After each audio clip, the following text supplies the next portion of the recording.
आज हम पढ़ेंगे दीमक में सामाजिक संगठन या सोशल ऑर्गेनाइजेशन इन टर्माइट्स। ऑलराइट, हम टर्माइट्स की बात करते हैं तो इन्हें हम दीमक कहते हैं। और सबसे पहले हम बात करेंगे इसके क्लासिफिकेशन की, वर्गीकरण।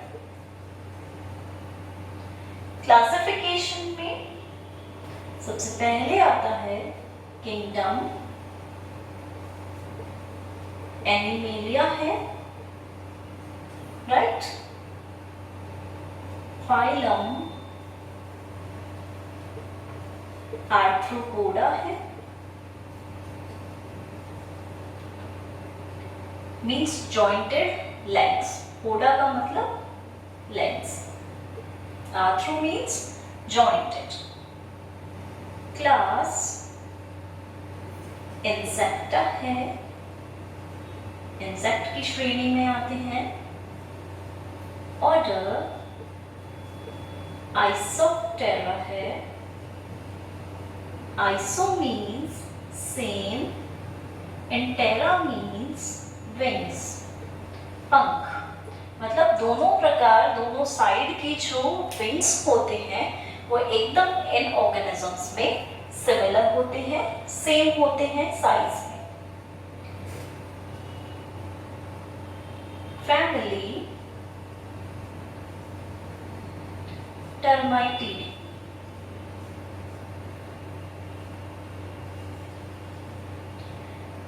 राइट।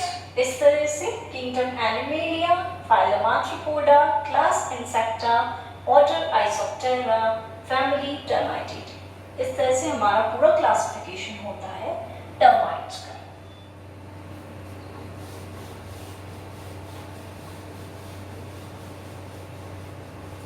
नाउ क्लासिफिकेशन के बाद हम बात करते हैं इसके नॉर्मल कैरेक्टर्स की, कि कैरेक्टर्स क्या क्या हो सकते हैं टर्माइट्स में,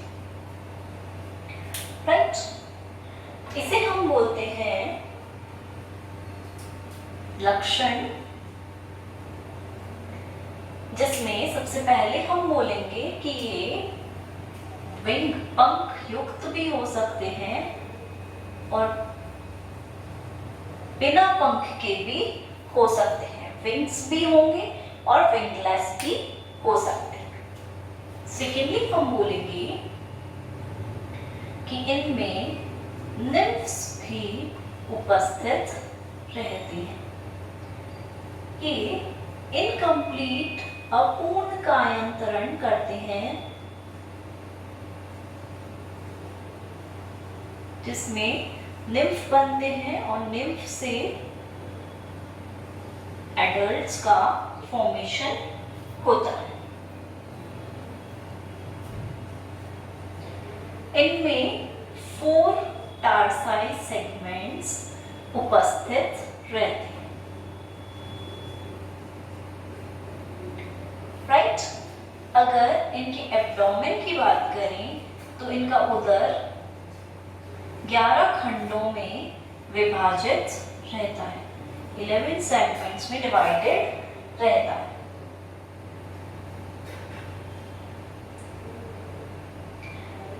सोल्जर्स में हम कुछ डिफरेंट टाइप के स्ट्रक्चर्स भी देखते हैं। प्लस जैसे सोल्जर्स हैं तो वो किसी कॉलोनी को प्रोटेक्ट करेंगे, इसलिए उनके अंदर आगे डिफरेंट टाइप के स्ट्रक्चर्स होते हैं, वो हम देखें, राइट। इसके अलावा इनमें मैंडिबुलेट होते हैं, जो जबड़े होते हैं वो बहुत स्ट्रॉन्ग होते हैं और बहुत ताकतवर होते हैं, राइट। ये सारे इनके कैरेक्टर्स हैं। तो नॉर्मली हम कैरेक्टर्स की बात करेंगे तो ये सारी चीजें हमें देखने को मिलती है टर्माइट्स के अंदर।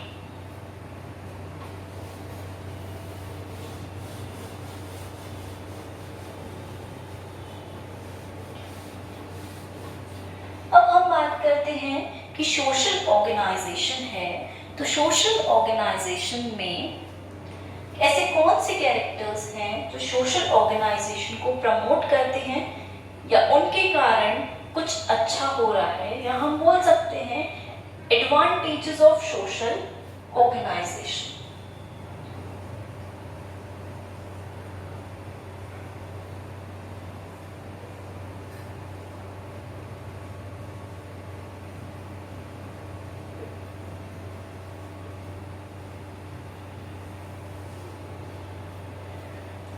पॉइंट्स में कंसिडर करेंगे तो सबसे पहले ये वाले ऑर्गेनिजम्स मिलजुल कर रहते हैं, एक साथ रहते हैं, इसलिए इनके अंदर सोशलिटी वाले कैरेक्टर्स देखने को मिले। अगर हम बात कर रहे हैं नंबर 1 चीज की, अगर वो एक साथ रहेंगे तो उन्हें भोजन एकत्रित करने में या फूड कलेक्ट करने में कोई दिक्कत नहीं है। इजीली आसानी से फूड को एकत्रित कर पाएंगे, क्योंकि बहुत सारे हैं, सबका काम है, तो सब अपना अपना काम थोड़ा थोड़ा पार्ट में भी अगर करके लाते हैं तो वो इजीली एक साथ रह पाएंगे।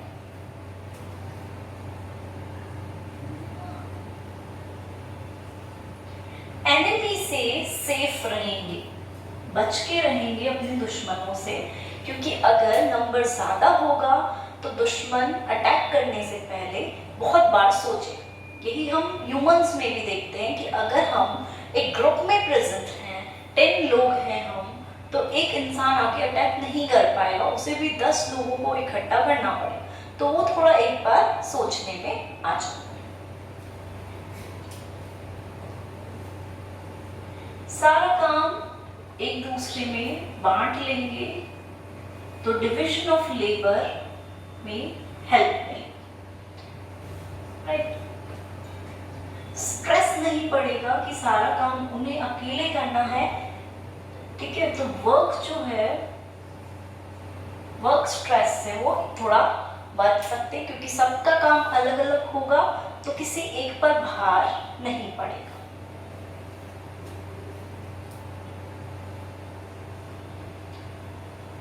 कई बार क्या होता है, कुछ रिप्रोडक्टिव्स होते हैं जो कॉलोनी को आगे जाकर बढ़ाते हैं, तो अगर वो रिप्रोडक्टिव्स बाय चांस किसी ना किसी वजह से अगर डेवलपमेंट नहीं दे पाते हैं या एग्स को डेवलप नहीं कर पाएंगे, तो हम बोल सकते हैं उनकी जगह पे कोई और उन्हें हेल्प कर सकता है, तो हेल्पफुल इन रिप्रोडक्शन।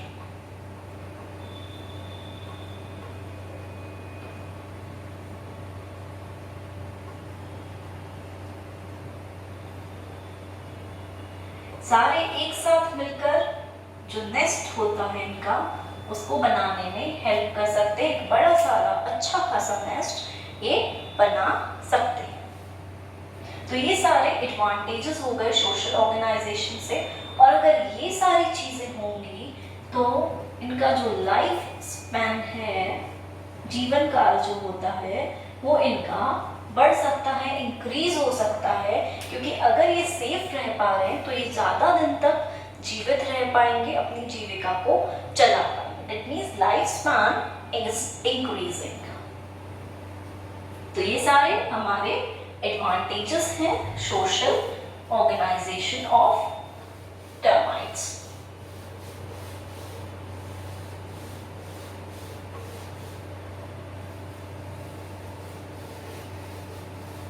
नाउ हम बात करते हैं इनके रिप्रोडक्शन की।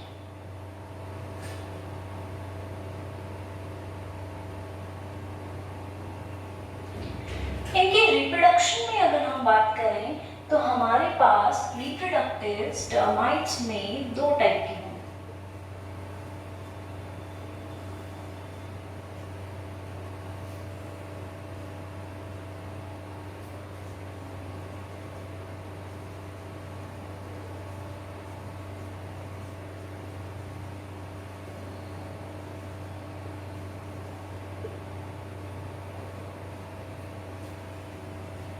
एक होंगे हमारे पास प्राइमरी रिप्रोडक्टिव्स, दूसरे होंगे हमारे पास supplementary reproductives.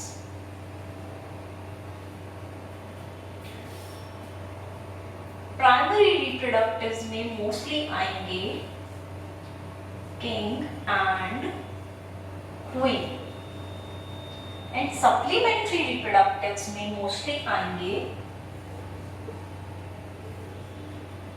Soldiers and workers. Alright, श्रमिक व सैनिक, राजा व क्वीन. राइट, तो इस तरह से इनका रिप्रोडक्शन होता है. एक बार इसी चीज को हम थोड़ा सा डिटेल में ले लेंगे.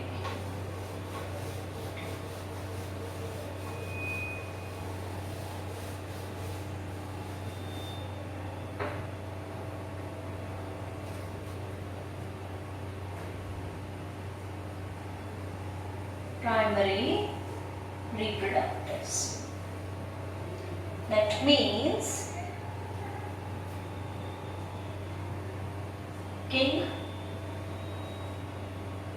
किंग आएगा इसमें. अब किंग अगर इसमें आता है और क्वीन भी अगर इसमें आती है, किंग क्वीन से साइज में थोड़ा सा छोटा होगा, क्वीन साइज में सबसे बड़ी होती है.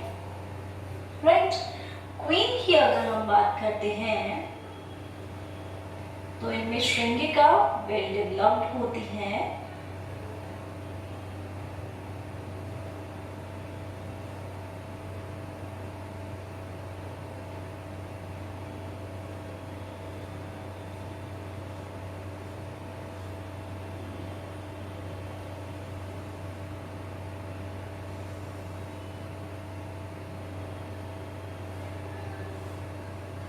एब्डोमेन जो होता है वो भी वेल डेवलप्ड होता है, जो उधर होता है इनका.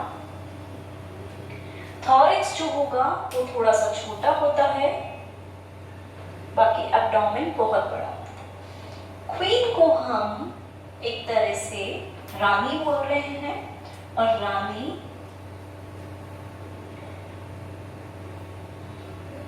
बोलने के कारण ये क्या है, एग ले करती है, एग देती है, और इसलिए हम कई बार इसे एग लेइंग मशीन के नाम से भी जानते हैं, कि एक तरह से ये अंडे देने वाली मशीन की तरह कार्य करती है.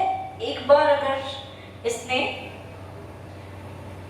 मेल के साथ मिलकर फर्टिलाइजेशन स्टार्ट कर दिया है, देन ये एग ले करना स्टार्ट करते हैं. राइट, एब्डोमेन बड़ा है, राइट, क्योंकि इसे एग ले करना. वहीं हम किंग की बात कर रहे हैं, ये मेल होते हैं और बिल्कुल क्वीन जैसे ही होते हैं, बस इनका एब्डोमेन इतना बड़ा नहीं होता. वही श्रृंगिका वेल डेवलप्ड होगी.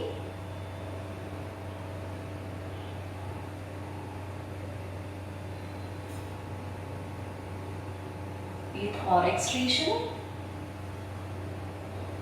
और ये एब्डोमेन रीजन, ये इनके लेग्स,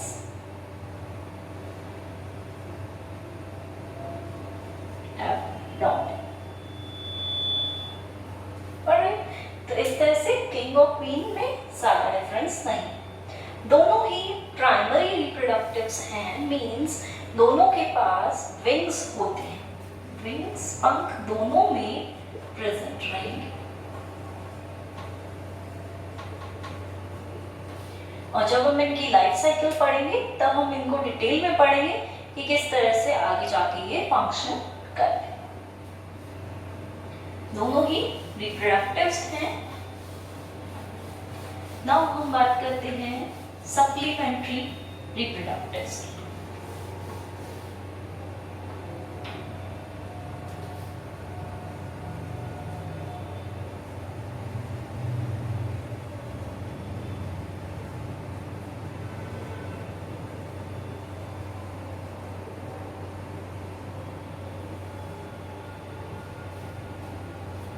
इसमें 3 प्रकार की रिप्रोडक्टिव्स हमें देखने को मिलेंगे।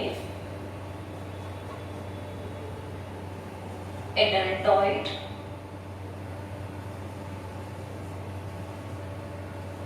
जो छोटे होंगे, साइज में स्मॉल होंगे, एडल्ट के समान होंगे। सेकेंड, निम्फॉइड, जो निम्फ के समान होंगे। एंड थर्ड, अर्कैप्ट्रिड,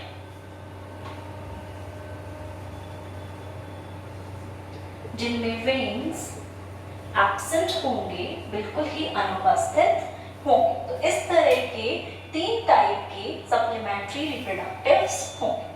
तो अगर बाय चांस कॉलोनी में प्राइमरी रिप्रोडक्टिव्स किसी भी प्रकार से, कोई भी एक प्राइमरी रिप्रोडक्टिव या तो मेल या फीमेल बाय चांस अगर डिस्ट्रॉय हो जाती है, मर जाती है, उसकी डेथ हो जाती है, तो वहाँ पे सप्लीमेंट्री रिप्रोडक्टिव्स जो होते हैं वो रिप्रोडक्टिव में कन्वर्ट हो जाते हैं। मतलब कुछ फिरोमोन्स रिलीज होंगे, सिग्नल्स मिलेंगे और उन सिग्नल्स के कारण ये प्राइमरी रिप्रोडक्टिव में कन्वर्ट हो जाएंगे। अदरवाइज ये जो होते हैं ये स्टेराइल होते हैं, स्टेरिलिटी शो करते हैं, बनते होते हैं, वैसे रिप्रोड्यूस नहीं कर सकते। वहीं अगर हम इसमें बात करें, इसी में आते हैं हमारे सोल्जर्स, जिन्हें हम बोल रहे हैं सैनिक। अब सैनिक की अगर बात करें तो इनके जबड़े जो होंगे, इनकी जो मैंडिबल्स हैं वो बहुत स्ट्रॉन्ग होते हैं और लड़ने के काम आते हैं। सैनिक भी यहाँ पर डिफरेंट टाइप्स के हो सकते हैं। एक टाइप हम बोलेंगे नेस्यूट टाइप, जिनमें आगे से जो नासिका होती है वो आगे से लंबी होती है। Nasute, second nasute with long snout, right, जिनके अंदर बहुत लॉन्ग आगे की तरफ स्नाउट जो होती है वो बहुत ज्यादा आगे की तरफ निकली रहती है। उनको हम बोलेंगे nasutoid with long snout like frontal structures, right. Next हम बात करेंगे थर्ड टाइप के, जिन्हें हम बोलते हैं फ्रेगमेटिक। दैट मीन्स ऐसे सोल्जर्स जिनके अंदर जो उनका नेस्ट होता है उसको बंद करने की ताकत होती है। मीन्स वो जैसे ही कोई एनिमी या शत्रु अंदर आएगा घोंसले में तो वो अपने नेस्ट को क्लोज कर लेंगे, उनके जो भी होल्स हैं उनको बंद कर लेंगे, तो उनको हम बोलेंगे फ्रैगमेटिक। एंड नेक्स्ट टाइप के होते हैं मैंडिब्यूलेट, जिनमें मैंडिबल्स जो होते हैं वो बहुत स्ट्रॉन्ग होंगे और आगे जाकर लड़ने में हेल्प करेंगे। तो सैनिक सोल्जर्स का काम क्या होगा मेनली कि जब भी कोई भी एनिमी आता है, शत्रु आता है, उसको भगाएंगे, दूर करेंगे और आगे जाकर उन्हें मार भी सकते हैं। मैंडिबल्स प्रेजेंट हैं, बहुत स्ट्रॉन्ग है, तो उनके थ्रू उनसे लड़ भी सकते हैं, ठीक है। वहीं हम बात करते हैं वर्कर्स की, श्रमिक की। तो वर्कर्स जब हम बात करते हैं, वर्कर्स में विंग्स एब्सेंट होंगे, आईज भी एब्सेंट होंगी, नर्वस सिस्टम ज्यादा वेल डेवलप्ड नहीं होगा, प्लस इसी के साथ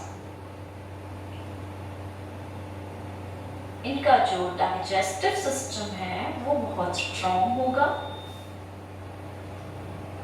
और इनका माउथ पार्ट जो है वो भी स्ट्रॉन्ग होगा ताकि ये इजीली सारा वर्क कर सके। तो ये सारे थे हमारे सप्लीमेंट्री रिप्रोडक्टिव्स के टाइम।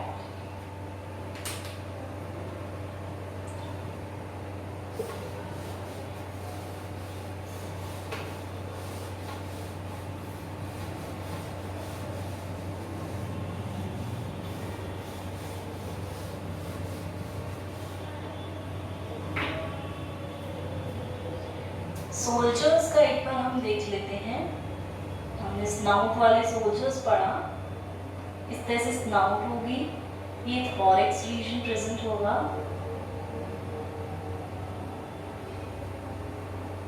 और ये एब्डोमेन रीजन, राइट। ये लेग्स,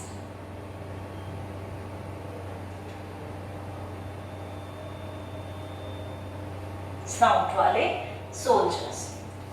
एक और टाइप के सोल्जर्स मैंडिबुलेट टाइप के भी देख लेते हैं। थॉरैक्स,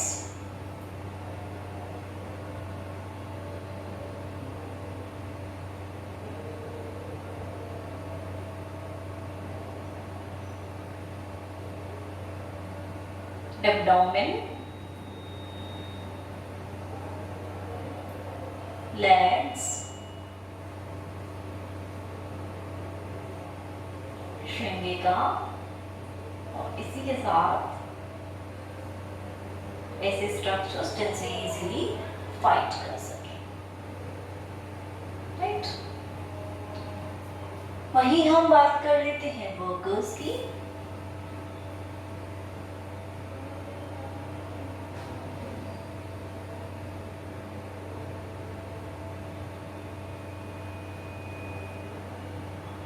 थॉरैक्स, लेग्स, कुछ में विंग्स जो होते हैं वो विंग पैड के रूप में उपस्थित रहते हैं।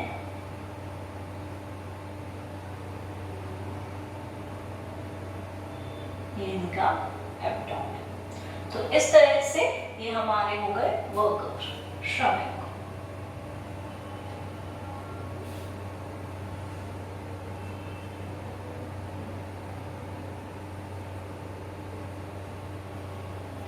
राइट। अब सोल्जर्स की अगर हम बात करते हैं तो इनका जो हेड रीजन होता है वो भी बहुत स्ट्रॉन्ग होता है, क्योंकि कई बार हेड रीजन से भी ये फाइटिंग करते हैं। मैंडिबल्स तो होते ही हैं स्ट्रॉन्ग, हेड रीजन भी स्ट्रॉन्ग होता है। तो इस तरह से हमारे डायग्रामेटिकली हम देख सकते हैं।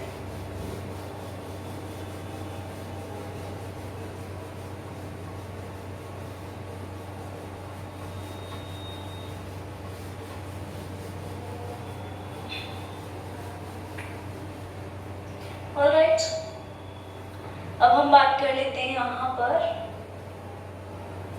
इनके डिवीजन ऑफ लेबर कि ये अपने कार्य को कैसे डिवाइड करते हैं,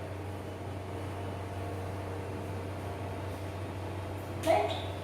डिवीजन ऑफ लेबर की जब हम बात करते हैं तो बहुत सारे काम हैं जो वर्कर्स में अलग अलग डिवाइडेड रहते हैं। जैसे वर्कर्स हैं फूड को कलेक्ट करके भी लाएंगे, तो भोजन को ढूंढ कर लाना कुछ वर्कर्स का काम होगा बाहर जाके नेस्ट से। इसके अलावा अगर हम बात करें तो क्लीनिंग का, जितनी भी चैम्बर्स होंगे घोंसले में, नेस्ट में, उनकी क्लीनिंग का कार्य भी इनका होगा।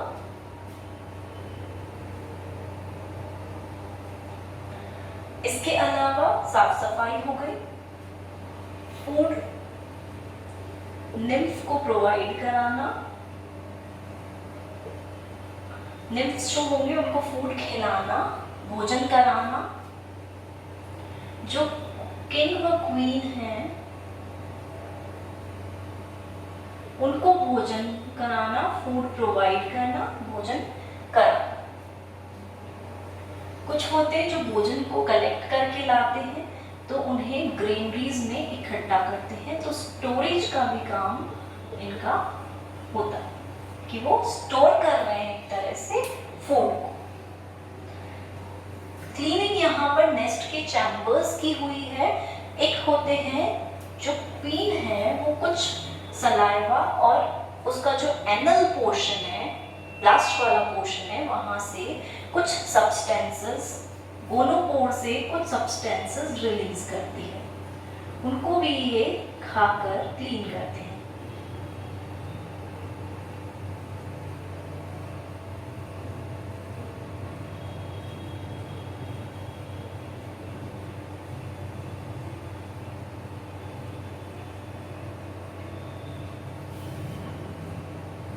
कुछ होते हैं जो फीरोमोन्स भी रिलीज करते हैं अलग अलग प्रकार के, ताकि कहीं भी अगर आसपास खतरा होता है तो उससे वो एक फीरोमोन प्रोड्यूस करके पूरी कॉलोनी को बचा सके। तो ये सारे हमारे डिवीजन ऑफ लेबर हैं, अलग अलग कार्य अलग अलग जंतु में बांट दिया जाता है और उस हिसाब से फिर ये फंक्शन करते हैं। अब हम बात करते हैं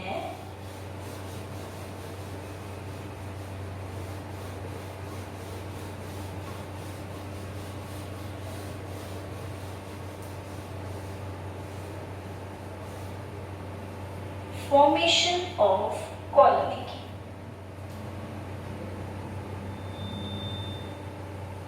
कॉलोनी का निर्माण, कॉलोनी का कैसे निर्माण करते हैं। सबसे पहले जो हमारे प्राइमरी रिप्रोडक्टिव्स थे, किंग व क्वीन, ये क्या करते हैं, पंख वाले होते हैं। तो जैसे ही रेनी सीजन आएगा, बारिश का मौसम आएगा, रेनी सीजन में ये बाहर की तरफ निकलकर इनके जो पंख होते हैं, विंग्स को रिलीज कर देते हैं, पंखों को छोड़ देते हैं और स्वार्मिंग करते हैं।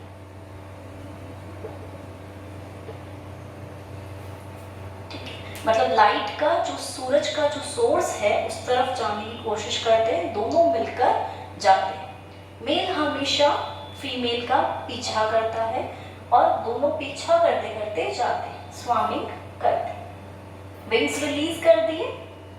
अब स्वार्मिंग के बाद वो एक जगह ढूंढते हैं, कोई सफिशिएंट, कोई उनके लिए जो सूटेबल प्लेस है, अच्छी जगह है, वो सर्च करते हैं और वहां पर एक गड्ढा बनाकर,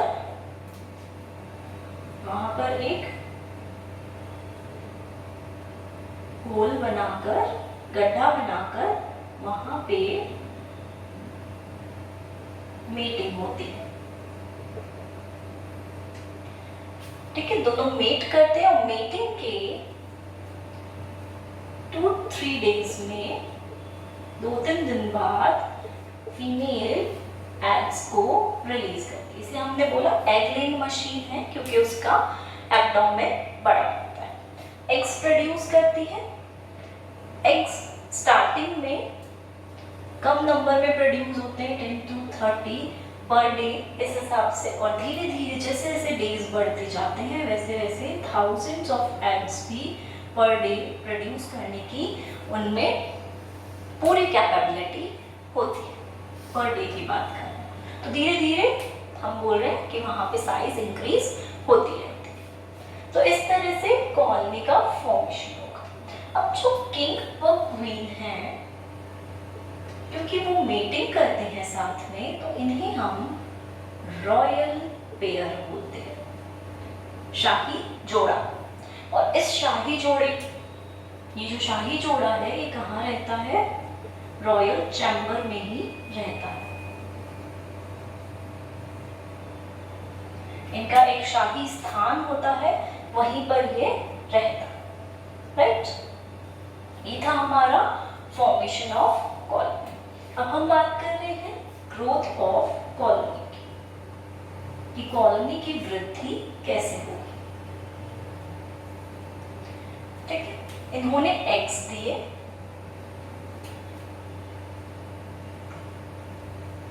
एग्स धीरे धीरे क्या होंगे, हैच होंगे और उनसे डिफरेंट डिफरेंट टाइप्स के ऑर्गेनिजम्स निकलेंगे। डिफरेंट टाइप्स मींस एक तो प्राइमरी रिप्रोडक्टिव्स, एक सप्लीमेंट्री रिप्रोडक्टिव्स।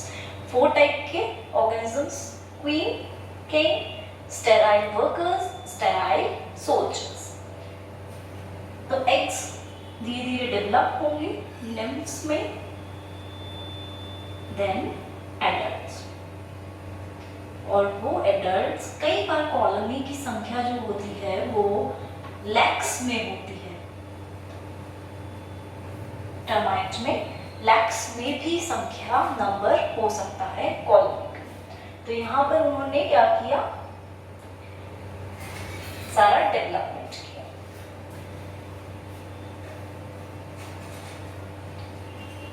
ऑलराइट, नाउ हम बात करें ग्रोथ ऑफ कॉलोनी।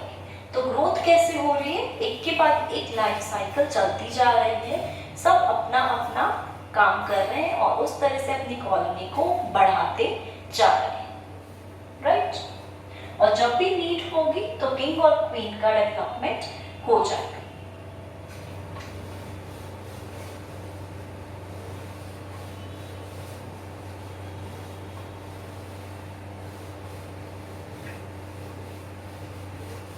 अब हम बात करते हैं नेक्स्ट फूड कलेक्शन की।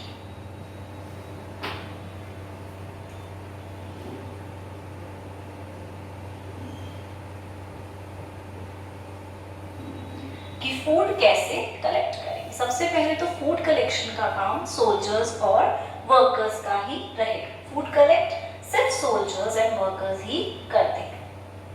नाउ वी कम, यहाँ पर हम बात कर रहे हैं कि फूड कलेक्ट करते हैं तो कैसे करें। इनका जो नेस्ट है, नेस्ट में से कतार में ये बाहर की ओर निकलते हैं। जो वर्कर्स होंगे लाइन बाय लाइन बाहर की तरफ जाएंगे। सपोज 2 लाइन में जा रहे हैं और उन वर्कर्स के दोनों तरफ जो सोल्जर्स हैं, सैनिक हैं, वो भी कतार में जाएंगे उनकी रक्षा के लिए, ताकि अगर कोई भी दिक्कत आए तो वो दूसरे ऑर्गेनिजम्स पे अटैक कर सके। तो इस तरह से वो फूड कलेक्शन करें, ठीक है। सेकेंडली, फूड कलेक्शन के लिए उन्हें बाहर जाना होता है, तो बाहर निकलते हैं और पूरा एक दूसरे को ट्रेल करते हैं, एक दूसरे का पीछा करते हुए निकलते हैं। तो दैट मीन्स यहाँ पर ट्रेल फेरोमोन रिलीज होता होगा, जो कंफर्म किया गया है कि होता है रिलीज। तो उस बेसिस पर ही वो एक दूसरे का पीछा करते हुए फूड के सोर्सेस को ढूंढ सकते हैं। एक चीज और जो हमने बोला, जैसे हम अगर कोई यात्रा लेके जा रहे हैं सपोज, या कोई मार्च हमारा हो रहा है, तो हम लोग बीच में होते हैं और दोनों तरफ पुलिस प्रेजेंट होती है, ताकि वो प्रोटेक्ट कर सके, कहीं भीड़ आपस में न लड़ जाए या बाहर से कोई अटैक ना कर जाए। इसी तरह वो भी मूवमेंट करते हैं, बीच में वो दोनों तरफ सोल्जर्स की कतार, लाइंस। फूड कलेक्शन के बाद हम बात करते हैं फूड की, कि वो क्या फूड में लेते हैं। फूड में वो क्या लेंगे, मोस्टली हम बात करते हैं वुड, ठीक है, सड़ी गली हुई वुड, लकड़ी यूज में लेते हैं। ऑर्गेनिक वुड जो वेस्ट है उसको भी यूज में लेंगे, जो वेस्ट है, सड़ी गली, ठीक है। इसके अलावा फंगस को भी ये खाते, कवक को खाते हैं।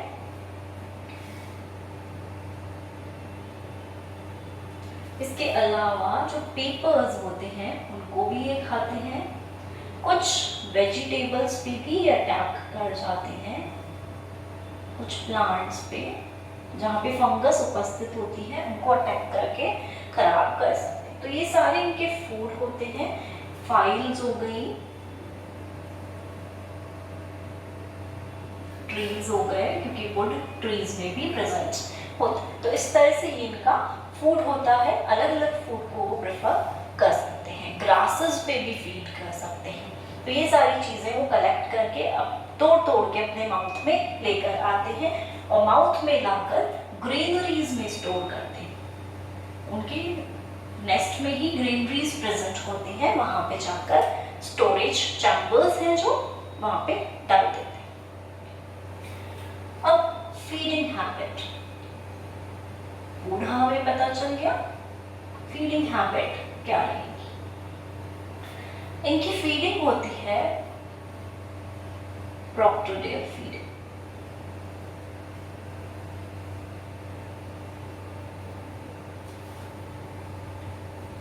जिससे जो फ्लैजेलेट्स होते हैं वो इनकी पूरी कॉलोनी में प्रेजेंट रहते हैं। अब नाउ हम बोल रहे हैं क्योंकि इनकी बॉडी के अंदर सेल्यूलेज एंजाइम नहीं है, और ये जो भी खा रहे हैं वुड, पेपर्स, फाइल्स, इनमें सेल्यूलोज होता है।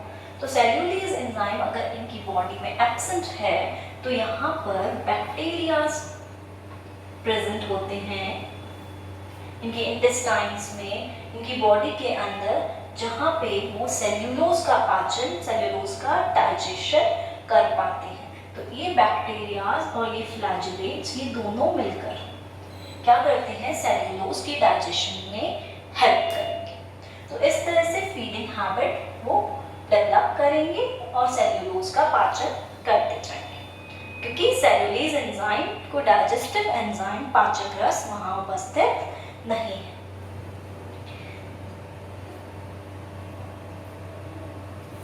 नेक्स्ट हम बात करेंगे इनके नेस्ट को क्या कहते हैं।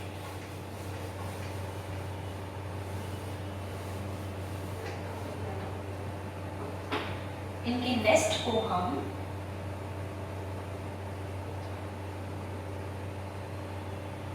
टर्माइटेरिया कहेंगे कि टर्माइटेरिया वहां पर प्रेजेंट।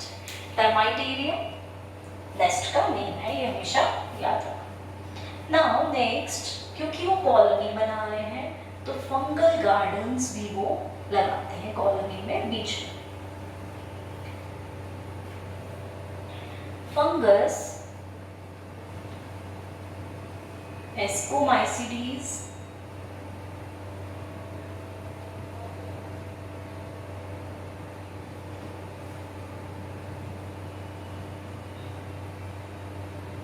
बेसिडियोमाइसिटीज, ये सारे फंगस वो वहां पर उगाते हैं। मतलब बीच में कहीं चैम्बर होगा, वहां पर वो इन सारे फंगल प्लांट्स को उगाएंगे।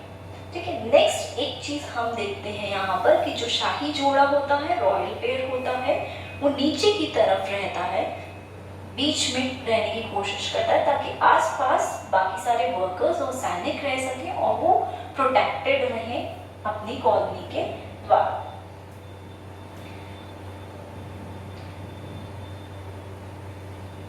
कम्युनिकेशन, संप्रेषण की बात करेंगे कि वो कैसे कम्युनिकेट करते हैं अपने ऑर्गेनिजम्स के साथ। तो यहाँ हम बोल रहे हैं कम्युनिकेशन के लिए जो सैनिक हैं या वर्कर्स हैं वो क्या करते हैं, अपने सर को, जो उनकी नेस्ट की वॉल्स हैं वहां पे बहुत बार बीट करते हैं, बार बार अपने सर को मारते हैं, जिससे एक साउंड प्रोड्यूस होती है इतनी फ्रीक्वेंसी की। और इस साउंड के कारण सबको अलर्ट मिल जाता है कि सबको सतर्क रहना है, और सतर्क रहने के कारण वो आसपास की कॉलोनी को बचा पाते हैं या फिर एक सेफ जगह पर चले जाते हैं जहाँ पे कोई एनिमी अटैक ना करे। ठीक है। इसी के साथ साथ इसे हम अलार्म भी कहते हैं, अलार्मिंग सिचुएशन, कि अलार्म मिला है और उस अलार्म से ये बच सकते हैं। इसके अलावा एक अलर्ट हार्मोन या अलर्ट फेरोमोन सब रिलीज करेंगे। सारे जितने भी जंतु हैं उनकी कॉलोनी में सब अलर्ट फेरोमोन को रिलीज करते हैं, और ये फेरोमोन्स क्या करते हैं, पूरी कॉलोनी को एक सिग्नल देते हैं, और उस सिग्नल के कारण पूरी कॉलोनी सेफ रह पाती है। तो इस तरह से अलर्ट फेरोमोन्स को सिक्रेट करते हैं। एक और चीज जो हमने इसके अंदर देखी है कि जब भी कोई खतरा होता है तो क्वीन के चारों तरफ वर्कर्स और सोल्जर्स आके इकट्ठे हो जाते हैं ताकि क्वीन को कोई खतरा ना।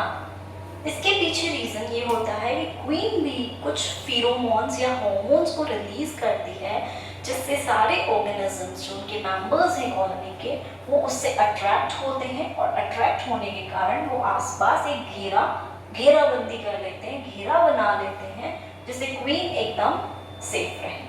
तो ये सारा इनका कम्युनिकेशन का वे होता है, एक दूसरे से इस तरह से कम्युनिकेट करते हैं।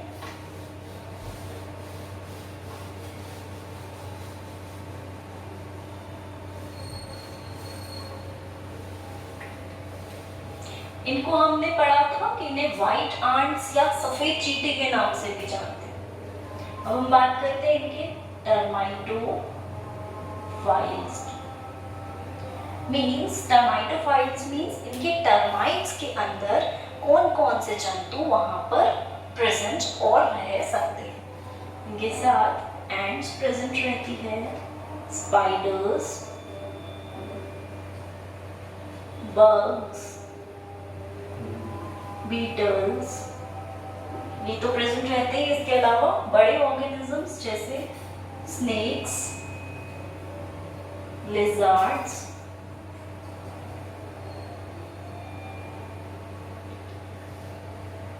क्रैब्स, ये सारे ऑर्गेनिजम्स भी वहां प्रेजेंट रह सकते हैं, राइट। तो ये सब इनके टर्माइटोफाइल्स के अंदर आते हैं। उनके अलावा और जो भी जंतु उनके टर्माइट एरिया में रह रहे हैं, उनके नेस्ट में रह रहे हैं। यहाँ हम बात करते हैं अब लाइफ साइकिल की।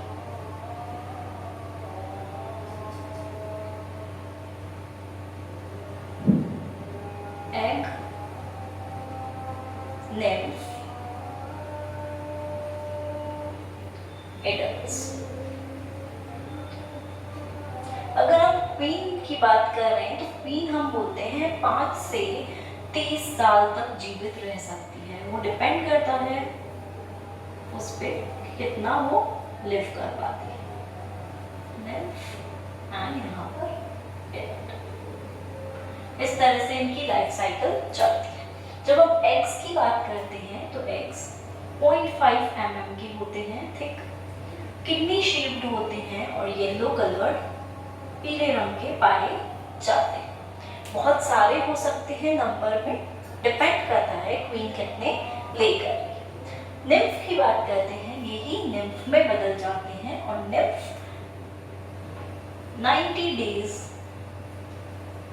टू 120 डेज या इससे ज्यादा भी जीवित रह सकते हैं। लेकिन जब ये आगे जाकर एग हैच होकर निम्फ में बदला तो निम्फ एडल्ट्स में बदलेंगे और एडल्ट्स पूरे वयस्क हो जाएंगे, जो पूरी साइज अटेन कर लेंगे, किंग, क्वीन, सोल्जर्स, वर्कर्स। इस तरह से इनका लाइफ साइकिल पूरा चलता रहेगा, राइट।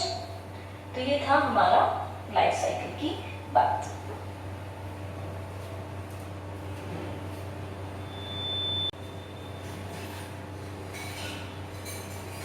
हम बात कर रहे थे यहाँ पर एडल्ट्स की, ठीक है। एडल्ट्स जो होते हैं वो सारा जितना भी फसलों को नुकसान होता है सारा एडल्ट्स के द्वारा ही होता है, सारी फसलें चट कर जाते हैं। एक चीज और हमने पढ़ी थी, फंगस।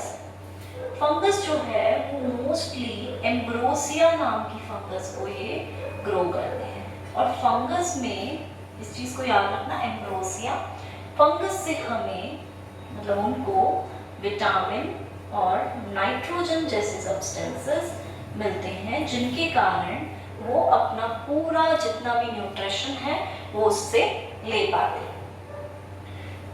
एक हमने बात की थी फ्लैजेलेट्स की। फ्लैजेलेट्स इनमें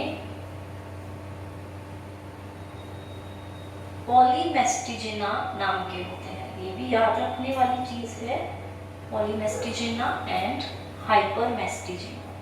ये फ्लैजेलेट्स भी सेलुलोज के डाइजेशन में हेल्प करते हैं, राइट। हाइपरमेस्टिजिन एंड पॉलीमेस्टिजिन। नाउ हम बात करते हैं इनके इकोनॉमिक स्टेटस की।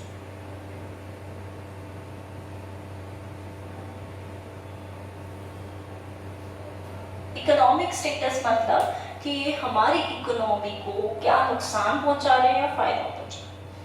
मोस्टली बात करेंगे तो इकोनॉमिक स्टेटस मींस इकोनॉमी को ये मोस्टली नुकसान ही पहुंचाएंगे, हार्मफुल होते हैं हमारी फसलों के लिए। और अगर हमारी फसलें पूरी चट कर जाते हैं तो हमारी जो प्लांट प्रोडक्शन है, एग्रीकल्चर प्रोडक्शन है, वो हमारी बहुत हद तक स्लो डाउन हो जाती है। तो एक तरह से ये हमारे लिए थोड़ा सा नुकसानदायक हो जाएगा कि ये सारे हमारी फसलों को खराब कर रहे हैं। तो इकोनॉमिक स्टेटस में हमारे जितने प्लांट्स हैं, ट्रीज हैं, फर्नीचर्स हैं, सबको नुकसान पहुंचा रहे हैं और हमें वापस खरीदने की ज़रूरत पड़ सकती है। वेजिटेटिव प्लांट्स, पेपर्स, कंपनी में कहीं पुराने पेपर्स पड़े होंगे तो वहाँ फाइल्स में पूरा डेटा चला जाएगा हमारा। तो इस तरह से इकोनॉमिक स्टेटस को ये एक बहुत बड़ा लॉस दे रहे हैं, राइट। तो इन्हें हमें कंट्रोल करने की भी बहुत ज़्यादा ज़रूरत पड़ेगी, इनसे हमें बचना भी पड़ेगा। तो पहले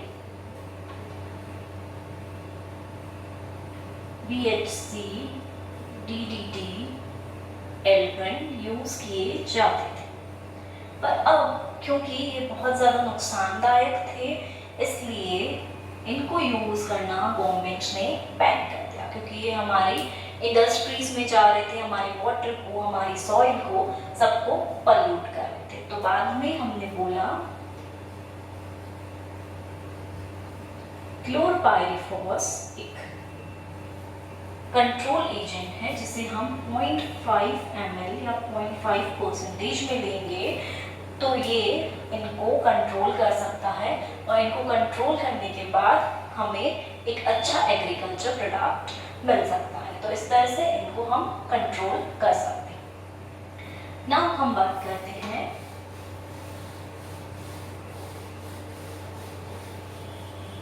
अगर हम पूरी कॉलोनी की बात करें तो उसमें हम मान के चलते हैं कि 9 to 16% के आसपास सैनिक या सोल्जर्स वहां पर प्रेजेंट रह सकते हैं। नाउ हम बात करते हैं इसकी इकोनॉमिक इम्पोर्टेंस, बायोलॉजिकल इम्पोर्टेंस।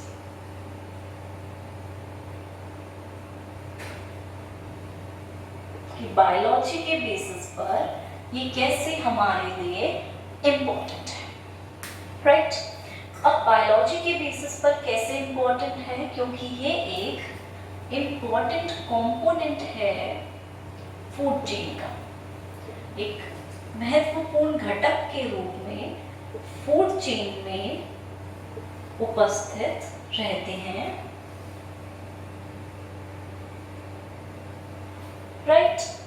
और अगर ये फूड चेन में से हट जाते हैं तो ये दूसरे इनके ऊपर वाले जो ऑर्गेनिजम्स हैं वो सर्वाइव नहीं कर पाएंगे, क्योंकि कुछ हम बोल रहे हैं बर्ड्स, लिजर्ड्स, फ्रॉग्स, ग्रासहॉपर्स एक्सेट्रा जो भी होंगे, ये इन्हें एज अ फूड लेते हैं।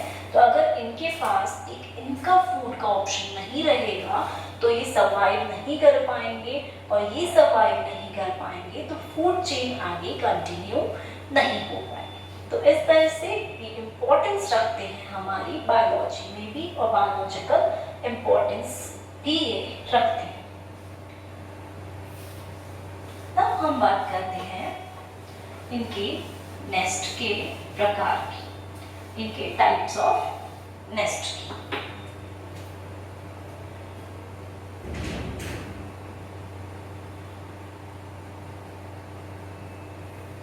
टर्माइटेरिया नेस्ट का नाम है। नेस्ट के प्रकार 3 तरह से हो सकते हैं।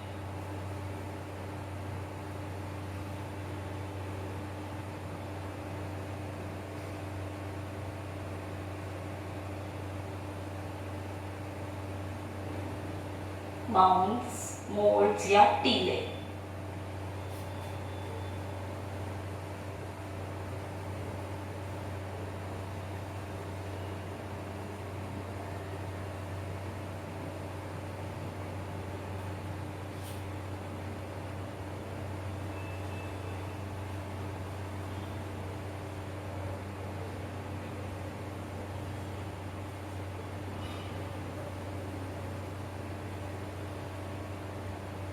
partially subterranean, complete subterranean and mounds.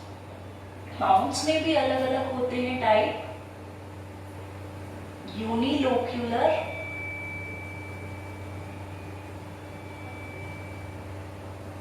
बाइलोक्यूलर and carton type. Alright, अब हम पार्शियली सबटेरेनियन बोल रहे हैं, मतलब ये जो हमारी सबटेरेनियन मीन्स जो हमारा लैंड है उससे ये ऊपर आ रहे हैं, आधा नीचे आधा ऊपर। मीन्स अगर लकड़ी है तो लकड़ी तक भी ऊपर की तरफ ये लॉन्ग्स तक आ जाते हैं, इसलिए हम इन्हें बोले पार्शियली सबटेरेनियन, ऊपर की तरफ आ रहे हैं। पार्शियल नीचे आधे ऊपर। तो ये हमें ट्रॉपिकल एरियाज में देखने को मिल सकते हैं। नेक्स्ट अगर इनकी हम बात करेंगे तो रानी जो रॉयल चैम्बर है, शाही कक्ष है जिसमें रानी एंड राजा रहते हैं, किंग एंड क्वीन रहते हैं, वो मोस्टली लैंड के नीचे की तरफ ही चैम्बर प्रेजेंट होगा। तो पार्शियली सबटेरेनियन इस तरह से हो सकता है।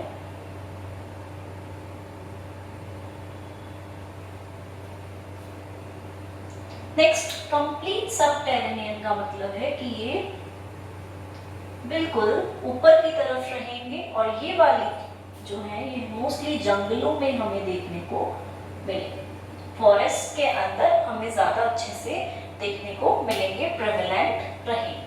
पूरे ऊपर है फॉरेस्ट से, तो जो रॉयल चैम्बर होगा वो इस तरह से होगा और बाकी इसके आसपास गैलरीज भी बनी हुई होंगी, क्योंकि फॉरेस्ट में जगह बहुत ज्यादा होती है तो ये बड़े भी होंगे साइज में और गैलरीज बनी हुई होंगी और गैलरीज के आसपास भी डिफरेंट चैम्बर्स यहाँ पर बने हुए होंगे और उन चैम्बर्स में वर्कर्स सोल्जर्स रहेंगे, रेयरिंग करेंगे, बड़ा करेंगे लिम्स को और क्लीनिंग भी करते रहेंगे। कई बार वर्कर्स क्या होता है यहाँ से नेस्ट टूटने लग जाते हैं तो नेस्ट की मरम्मत में भी हेल्प करते हैं, उनको रिपेयर करते रहते हैं। तो इस तरह से आसपास रहकर रिपेरेशन का वर्क भी कर सकते हैं। वहीं अगर हम टीले या माउंट्स की बात करें तो ये ऊंचाई पर प्रेजेंट होते हैं, बहुत ऊपर की तरफ रेत के ऊपर या माउंटेन्स के ऊपर इस तरह से टीलों पर प्रेजेंट होंगे। तो ये तीन टाइप के होंगे। यूनिलोक्यूलर की अगर हम बात करें तो यूनिलोक्यूलर का मतलब है एक कोशीय, मतलब वहां पे सिंगल सेल है, एक सिंगल सेल्यूलर कंपोनेंट है और उसके आसपास सिर्फ और सिर्फ गैलरीज बनी हुई हैं, मतलब सिंगल सेल और चारों तरफ सिर्फ गैलरीज, मतलब जो आसपास वाले हैं वो गैलरीज में ही रह रहे हैं और रॉयल चैम्बर जो है वही सिंगल सेल है। ऑलराइट, इस तरह से सिर्फ और सिर्फ एक सेल वहां पर प्रेजेंट रहेगा। बहुत ज्यादा हाइट पे एक तो ये प्रेजेंट रहेंगे क्योंकि टीले बोल रहे हैं हम। वहीं हम बाइलोक्यूलर की बात करें तो बीच वाली जगह पर दो कोशिए प्रेजेंट होंगे, दो सेल्स प्रेजेंट होंगे, बाकी पूरा गैलरी से ढका हुआ होगा क्योंकि बाइलोक्यूलर है।